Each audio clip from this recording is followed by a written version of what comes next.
For the wrestling industry in the United States, early 1991 was the worst of times, and pretty much every fan knew it. Vince McMahon's World Wrestling Federation was serving up a watered-down version of the cartoon character soap opera that had been more successful in the 1980s. The biggest departure from this approach was a main event angle storyline, in which Sergeant Slaughter became an Iraqi traitor. Many saw this as exploiting the Gulf War and tuned out. WrestleMania 7, the WWF's biggest show of the year, moved from the Los Angeles Coliseum to the much smaller LA Sports Arena. The company line was, and still is, that security concerns over threats to Slaughter forced the move. But the fact is, ticket sales were abysmal. Behind the scenes, McMahon was also distracted, staring down a double-barreled problem: allegations of sexual improprieties in his company, and the arrest of a Pennsylvania doctor who would become a lead witness in an eventual federal trial for McMahon on steroid charges.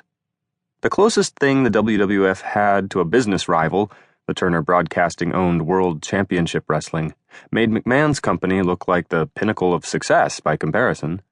With a talented athletic cast that included the Steiner brothers, Brian Pillman, Barry Windham, and Vader, not to mention WCW's connection to New Japan, which provided access to such incredible performers as Kaiji the Great Muta Muto and Jushin Liger.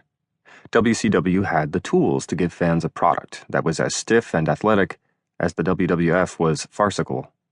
Instead of offering counter-programming, however, WCW tried to imitate the WWF with zany characters and implausible scenarios aimed at attracting a younger audience. Tensions between world champion Ric Flair and WCW head honcho Jim Herd were about to come to a head with the legendary Flair on his way out of the company. Meanwhile, a generation of wrestling fans who had spent their formative years watching Flair and Hogan had grown up. Unfortunately, wrestling had not grown up with them. Many of these fans were reading publications such as the Wrestling Observer newsletter and the Pro Wrestling Torch. Unlike the wrestling magazines that were popular in the 1960s and 1970s, these newsletters, or dirt sheets as many in the wrestling business came to call them, made no pretense that pro wrestling's outcomes were anything but predetermined.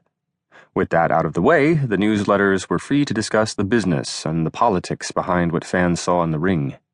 Fans who followed the wrestling business to this degree were called smart marks, or hardcore fans.